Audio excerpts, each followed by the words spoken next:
कधी थांबून आपण विचार केलाय का? आपण जो श्वास घेतोय तो कायम राहील ना? हवामान बदल, ग्लोबल वॉर्मिंग हे फक्त शब्द नाहीत, हा एक इशारा आहे माणसासाठी आणि पृथ्वीसाठी. मात्र कॉन्क्रीटच्या जंगलात वाढणाऱ्या ह्या शहरात निसर्ग अजूनही आपली वाट पाहतोय. या धुराच्या, आवाजाच्या, गोंधळाच्या मध्यात एक शांत हिरवा श्वास घेतंय पुण्याचं हृदय, एम्प्रेस बोटॅनिकल गार्डन. इथेच RRBCEA म्हणजेच Rupa Rahul Bajaj centre for environment and art ह्यांच्या अभ्यासपूर्ण आणि पर्यावरणप्रेमी हातांनी एक महत्त्वाचा प्रयत्न आकार घेतोय, कार्बन सिक्वेस्ट्रेशन एस्टिमेशन प्रोजेक्ट. तर कार्बन सिक्वेस्ट्रेशन म्हणजे काय? हवेतील घातक कार्बन डायऑक्साईड झाडांमध्ये सुरक्षितपणे साठवण्याची ही प्रक्रिया निसर्ग हजारो वर्षांपासून करतोय. पण आज त्याला आपल्या मदतीची गरज आहे. ही झाडं फक्त सावली देत नाहीत, ती आपल्याला वेळ देत आहेत आपल्या चुका सुधारायला. RRBCEAचा हा उपक्रम आपल्याला एक गोष्ट शिकवतो, विकास आणि निसर्ग एकमेकांचे शत्रू नाहीत. So the carbon sequestration project which happens at Empress Botanical Garden, तो ये प्रोजेक्ट कोलैबोरेटिव प्रोजेक्ट था RRBCA, Rupa Rahul Bajaj centre for environment end art end the green concept team K beach में. सो इस प्रोजेक्ट में हमने एम्प्रेस गार्डन में जितने भी trees थे उन सब का मेजरमेंट लिए है. So this project start from January 2025 till May 2025. Around this 5 month हमने एम्प्रेस गार्डन के जितने भी ट्रीज थे जिनका GBH मोर देन 30 सेंटीमीटर है वो मेजरमेंट में कंसिडर किए थे. So we measure GBH of a tree, उसकी हाइट, कैनोपी कितनी है वो, ये सारे पैरामीटर, उसका लोकेशन एज वेल, ये सारे पैरामीटर्स हमने ग्रीन कॉन्सेप्ट टीम के एक एप्लीकेशन थी उसमें अपलोड किए थे. द ग्रीन कॉन्सेप्ट ही एक इकॉलॉजिकल कन्सल्टन्सी आहे ज्याच्यामध्ये आम्ही कार्बन मार्केटवर सध्या फोकस करतोय. म्हणजे कार्बन मार्केटसाठी झाडांमध्ये किती कार्बन स्टोअर केलाय याची माहिती लागते, तर ती झाडांमधून मोजायची, हे आता सध्या आमचा फोकस आहे. ग्रीन कॉन्सेप्टच्या अंडर आम्ही कार्बन सिक्वेस्ट्रेशन असेसमेंटसाठी एक सूट तयार केलं आहे. दिस एंड टू एंड टेक्नॉलॉजी आहे. याच्यामध्ये ॲप आहेत ज्याच्यामध्ये आपण डेटा कलेक्ट करतो, झाडाचे डायमेन्शन, स्पीशीज, अशा प्रकारच्या गोष्टी त्याच्यामध्ये मेजर केल्या जातात. आणि आमच्या बॅकएंडला हा डेटा आला की त्याच्यावर आम्ही डेटा अनालिसिस करतो, कॅल्क्युलेशन्स होतात, वेगवेगळे मॉडेल्स रन होतात आणि मग त्याच्यानंतर कार्बनचं अनालिसिस केलं जातं आणि कार्बन किती स्टोअर केला आहे ही व्हॅल्यू आपल्याला मिळते. याच्याबरोबर अनेक गोष्टी आम्ही कॅल्क्युलेट करतो ज्याला इकॉलॉजिकल सर्व्हिसेस म्हणतात. उदाहरणार्थ किती ऑक्सिजन प्रोड्यूस केला आहे किंवा जो कार्बन झाडांनी स्टोअर केला आहे तो किती कार्सनी एमिट केलेल्या कार्बनची इक्विव्हॅलंट आहे. त्या प्रत्येकाचे आकडे डोळ्यासमोर येतात आणि क्वांटिफिकेशन झाल्यामुळे त्याचं महत्त्व सांगायला आणि समजायला सोपं पडतं. आपण जर एम्प्रेस गार्डन बघितलं तर इथे खूप मोठ्या प्रमाणात मोठ्या उंचीची झाडं आहेत, तसेच विविध प्रजातींची झाडं आहेत. त्यामुळे एम्प्रेस बोटॅनिकल गार्डन हे फक्त एक हेरिटेज साईट न राहता ते एक लिव्हिंग लॅबोरेटरी बनलं आहे. आणि अर्बन प्लॅनिंगमध्ये अर्बन ग्रीन स्पेसचं किती महत्त्व आहे हे आपल्याला ह्या प्रोजेक्टवरून कळतं. त्याच्यामुळे आम्ही एम्प्रेस बोटॅनिकल गार्डनची निवड केली. Carbon sequestration is a ecologically critical important process. पण आता त्याला एक इकॉनॉमिक व्हॅल्यू पण आलेली आहे. गेल्या 15 ते 17 वर्षांमध्ये युरोपमध्ये, अमेरिकेमध्ये कार्बन मार्केट्स ऑलरेडी सेटही झालेत. त्याचे कंप्लायन्सेसचे काही रूल्सही आहेत आणि सगळे जे मेजर एमिटर्स किंवा प्रोडक्शन हब्स आहेत, may that be electricity, may that be automotive industry, तर त्यांना आता कार्बन कॅप्चरसाठी किंवा ऑफसेटिंगसाठी टँजेबल मेजर्सही घ्यावे लागतात आणि टँजेबल इन्व्हेस्टमेंटसुद्धा कराव्या लागतात. 2026मध्ये भारत सरकार भारताचं कार्बन मार्केट लॉन्च करणार आहे. असे काही सर्क्युलर्स आहेत, असे ऑलरेडी गव्हर्नमेंट ऑफिशियल अनाउन्समेंट झालेले आहेत.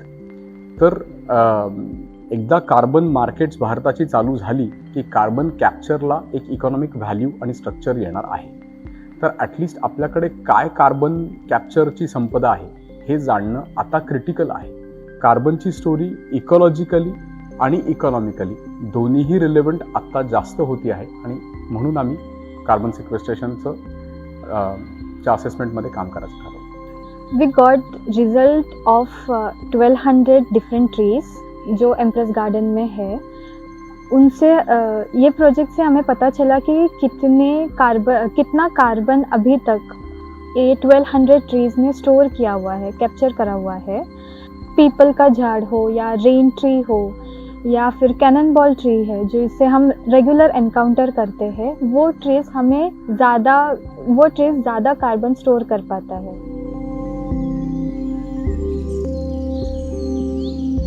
हे ॲप आणि हा प्लॅटफॉर्म अशा प्रकारे तयार केला आहे. अगदी 10 झाडं जरी असतील तरी सुद्धा त्याच्यामध्ये ते मेजर करता येतील, त्याचा आपल्याला कार्बन किती आहे ते काढता येईल. आणि हजारो हेक्टरवर प्रोजेक्ट असेल तरी सुद्धा ते आपल्याला करता येईल, कारण ऑटोमेटेड गोष्टी याच्यामध्ये आहेत. आणि स्केल डझंट मॅटर. आपल्याला प्रत्येक झाड देशातलं काउंट करायचं आहे, कारण त्या प्रत्येक झाड हे कार्बन स्टोअर करत आहे. बोटॅनिकल बॅकग्राऊंड किंवा सायंटिफिक बॅकग्राऊंड असण्याची काहीही गरज नाही आहे. झाडांची नावं इनबिल्ट आहेत. झाडांकडे बघून तुम्ही झाड कुठलं आहे ते सांगू शकता. त्याच्यामध्ये असं फीचर अजून एक येतं की तुम्ही फोटो घ्या झाडाचा, कुठलं झाड आहे ते तुम्हाला सांगता येईल.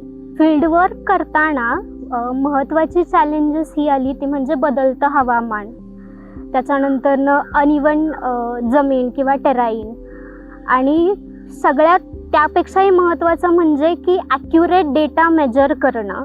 कारण थोडीशी जरी डेटामध्ये चूक झाली असती तरी पूर्ण रिझल्ट बदलला असता किंवा रिझल्टवरती त्याचा इम्पॅक्ट झाला असता.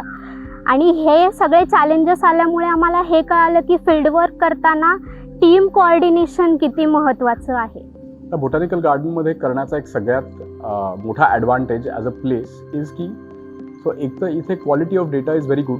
देर are people who are going to be monitoring this over time. आणि दर झाड ॲक्सेस केल्यामुळे आपल्याला एका अख्ख्या लँडस्केपचा दर अँगल जवळनं बघता येतो. एका बोटॅनिकल गार्डनचा अजून एक मेजर ॲडव्हान्टेज असा असतो की दरवर्षी कार्बन कॅप्चर ज्या वेळेला होतो ते झाड तेवढं वाढतं. आपण हे आत्ता दर झाडाला एक जिओ टॅग केलं, त्याला ID दिला आणि आत्तापर्यंत कार्बन स्टॉक व्हॅल्यू काढली. पण याच्या पुढे दरवर्षी किती कार्बन ॲड होत जाणार हे तुम्हाला एका बोटॅनिकल गार्डनमध्ये सहज मॉनिटर करता येतं. Because every tree is tagged, every tree is accessible आणि दरवर्षी हे मेजरमेंट्स घेता येतात.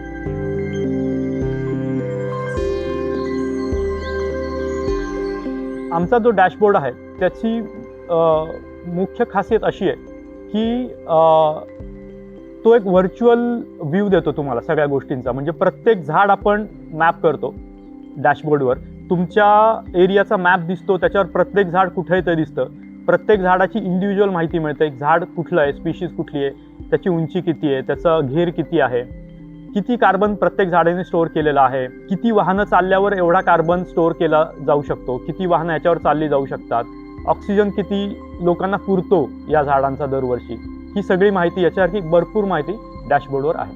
प्रत्येक झाडाला आपण एक वेगळी आयडेंटिटी देतो, प्रत्येक झाडाला वेगळा नंबर देतो आणि त्याच्यामध्ये जो QR कोड आहे त्याच्या स्कॅनिंगसाठी वेगळं ॲप आपण देतो. जेव्हा प्रोजेक्ट पूर्ण होतो तेव्हा त्याच्यामध्ये जेव्हा आपण त्या QR कोड स्कॅन करतो तेव्हा त्या प्रत्येक झाडाची माहिती आपल्याला कळते.